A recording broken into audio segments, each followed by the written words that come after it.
What's up, guys? West Coast Picks here, and today it's going to be the making of a monster. Actually, I'm not going to get all this done in one day because it's almost bedtime here, but through the magic of editing, it'll all be in one video. I have this Abus Lotto or Lockout Tagout, and it's a little too nice to leave as a Lockout Tagout for one reason and one reason only, and that is the bidding and the warding. I guess that's two reasons, but the main reason is the warding.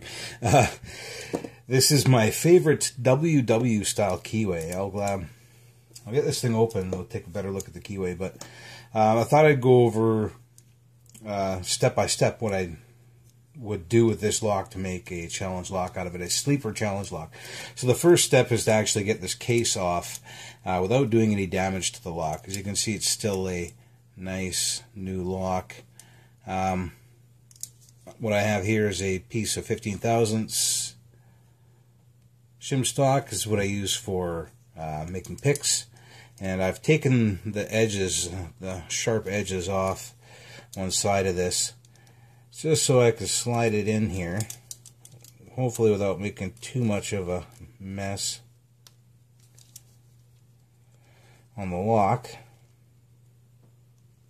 There we go. So, I got it under the one side. As you can see, it clips on the side here. There are these inner grooves that are meant to catch the lid. How come my focus isn't working? Come on, there we go. And the lid just snaps on. So, anyway, that is the WW keyway. For those of you who haven't seen it before, this is my favorite Abus padlock keyway.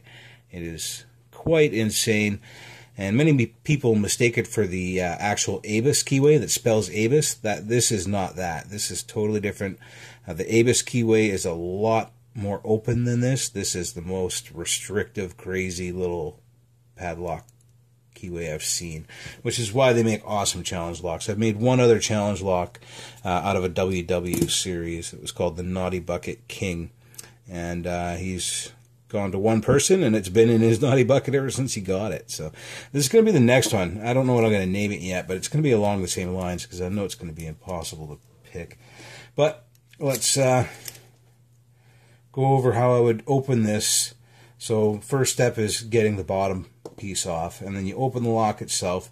This is key retaining, so you're not going to be able to take the key out. But then you could slide up the body of the lock, the plastic body, to reveal this set pin right here. You can see the set pin, and what we're going to need to do is drive that out.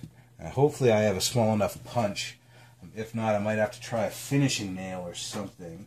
Just fly her out of there. Oh, it's working. Nice. So it's not in there too hard. This is the first time I've done this. So now I should be able to pull the shackle out. There we go. Nice. And now with the shackle out, pull the key. I should be able to get this body off once the shackle is out.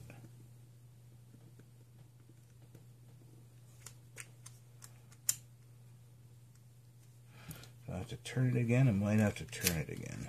Yep. There we go. So, shackle is off, body is off, and we haven't done any damage to this lock yet. So, the casing looks good, the shackle looks good. You could put all this back together and probably not even notice that we were in here. So, perfect for a sleeper lock. As you can see, there are locking pawls up at the top there, dual locking pawl. And now basically we have to pull the pins and the core out of this lock.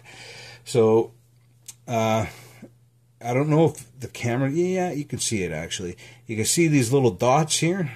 There are 6 dots and then this last pin here. This last pin that you can actually see proud, that is the core retaining pin, and that's what actually keeps this core in the lock. Once you pull that pin out and put the key in, or however you want to do it, once that's gone, you can pull the core right out. And those other 6 dots are the actual 6 pins for the key. So essentially what I'm going to be doing now is pulling these out. You have to drill them out. This one I might be able to, it's kind of a bigger pin, so I might be able to actually drill it, tap it, and then pull it out with a screw. If not, I'm going to have to do my best to drill it out and not get the core at the same time. And then these 6 pins I wouldn't even worry about. Once I get that retaining pin out, I'll be able to stick my key in, turn the lock, and just pull it out. Alright guys, I'm just hitting each one of these with a center punch, and it's just an auto center punch. Use this to, if you're going to drill a piece of metal or something like that, you can punch a little dimple in it so your drill doesn't walk while you're drilling it. But so anyway, I hit the first key retaining, and you know, put a nice big mark in it where I could drill pretty much on center, and then I went for the next key pin, and it shot it right down in there. Still works and everything, but that means that these are aluminum, and they'll be a lot easier to get out than I thought. The next one I just touched it, and it went down. Yeah, these are all, you can see it, all I have to do is touch it. Let's focus in there. Just touch it, and it goes down. I don't even have to use the center punch, really. And that's good, because when I'm drilling, it makes it easier to see. In this light, it's not easy to see. Or sorry, in not good light, it's not easy to see which one's which. If it's actually body of the lock or if it's pin. So now I can see what's what, and basically I'm going to get the drill in here and drill these out. Alright guys, here we go. I've chosen a drill bit that is just a little bit smaller than the holes that I'm drilling. And you know, it's pretty important that you go level. Try not to be off on an angle or anything like that, because then you'll go into the body itself. Isn't that big of a deal, but it'd be nice to keep that as clean as possible, because we are going to be threading and capping these, hopefully. Alright, let's try pin number 1 here.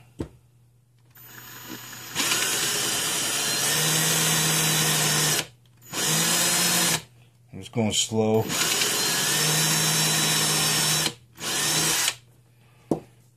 Seems to be working.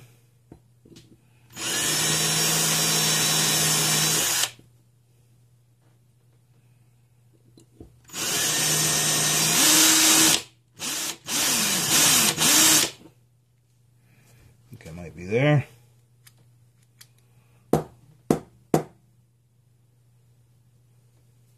Or not.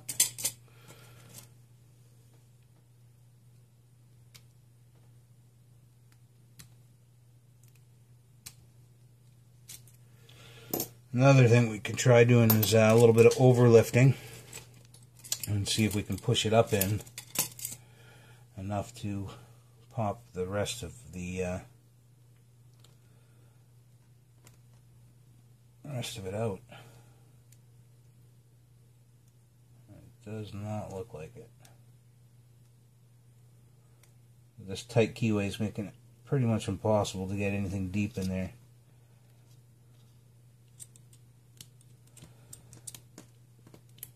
Oh, there we go. I actually made it work. So, even saved the spring on that one.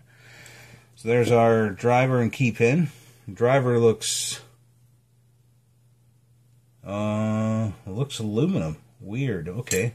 I'll be replacing them anyway, but that is definitely driver, because that's the key pin. And there's our spring, which I didn't manage to mess up either. So let's try the next one.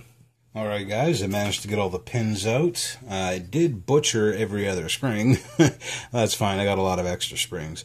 So these are the pins that were in our Lotto lock. And all I have to do now is get this core out. I could also not even pull the core out. If I'm not going to do any core modifications, I can just leave it as is. Not change these pins at all. I mean, I could serrate them and spool them and stuff like that, but don't change the height of any of the key pins. and then put them back in, and the key will work. And I can just make new drivers. I'm not going to reuse these drivers because they are all aluminum, which is weird. I guess that's a cheap way to do it, but I'll replace them with brass ones and make my own special pins. But I could just do it that way. But I'm thinking I might want to pull the core out of this thing, so I'm going to give it a shot. I'm just going to drill into it. I'm going to try to pull it out, and if for whatever reason I can't get it, I am going to leave it. And that was it. I drilled down enough that you can see the drill bit was a little bit smaller than the actual pin itself, so I drilled down enough that I could get in there with my pick and just pick the rest of it out, and it came out. So well, let's see how this comes apart. Oh, shizen. Alright, so there's our locking pawl springs. I think I got everything here. That is a very small pin. I don't know where that came from. Probably, oh, okay, from that locking pawl. Should be one on the other side. I guess it doesn't come out just yet. We'll have to figure this out. Alright. There we go. There should be another one of those pins around. I see a spot for one here. Oh, there it is. Nice. So those are our locking pawls and the pins that hold them in and the springs that give them tension. Of course, they sit at the very bottom of this lock body, or the top, I guess. And we now have an empty lock body. We have our casing, which is undefiled, and our core is out, which means I can thread some of these chambers. That is the pin retaining portion right there. So that retaining pin that I just drilled out would sit in this slot, and it also is what stops you from rotating the core all the way. So it gives you only a 90-degree turn on the core. So I got access to all 6 of my pins now. I can thread up the chambers that I want and counter mill whatever I want. I can put it all back together, and hopefully it'll look like a stock lock. Alright guys, I'm back. It's actually a couple days later now. I've spun these pins up, and I have threaded two chambers in the plug and Bible. That would be chambers 1 and 5. Yeah, chambers 1 and 5 are threaded in both the plug and Bible, and the rest of them are just threaded at the very top so I can cap it off. I couldn't find 440 grub screws, so I'm using some 440 rod, threaded rod, and I'm just putting it in there, cutting it off, and then I'll file it flat after. Probably just grind it flush. So I'll be able to get the case and everything on. Won't be able to gut this lock, but that's why I'm showing you right now ahead of time what's going to be in there. So if anybody gets this and you want to know what's inside of it, come on. There we go. And the springs might change. I might play with the pressures a little bit. 2 and 5 are actually the stock springs out of the lock. The only 2 I was able to save, and the other ones are just regular American style, or that size of lock springs. So yeah, that's what I got in there. As you can see, it should be a lot of fun with this keyway. And now I'm going to get it all back together. I do have a piece of rod in the core retaining portion of this lock, the pin that retains the core. So I do have that in there. So it works properly, and I could pull the key out without pulling the whole core out and everything, because that little retaining screw is actually in there. So I'm going to get this thing all pinned up and put back together, and we will see it work. Alright guys, I got it all together now, and I have epoxied the screws into place, just so they don't back out or anything over time. And as you can see, it works good. And after the epoxy dries and everything, I'm going to shoot a little bit of lube in there, and also throw the shackle pin back in. We'll file that flat. I'll probably hit it with a grinder and then flatten it out after with the file, and get the case back on, and yeah, no one will be the wiser. It'll look just like a standard ABUS lockout tag out. So I'll bring you back when that's done. Alright guys, got it all back together. I ended up filing it down nice and flush on the side there, so you can see it still works. I'll open it up, see a little bit of the finish there. You can see it's been plugged up and filed flat, and good to go. So now what's left to do is snap the bottom back on. Yeah. There we go.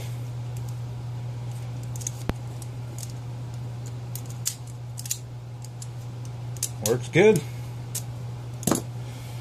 I will label it as a challenge lock, but these WW keyways, they're pretty brutal. You can see me picking one of these somewhere on my channel. But they're not easy, and I've sent out a bunch of these WW keyways and nobody's picked one yet, so we'll see how they do with this one. Alright guys, later.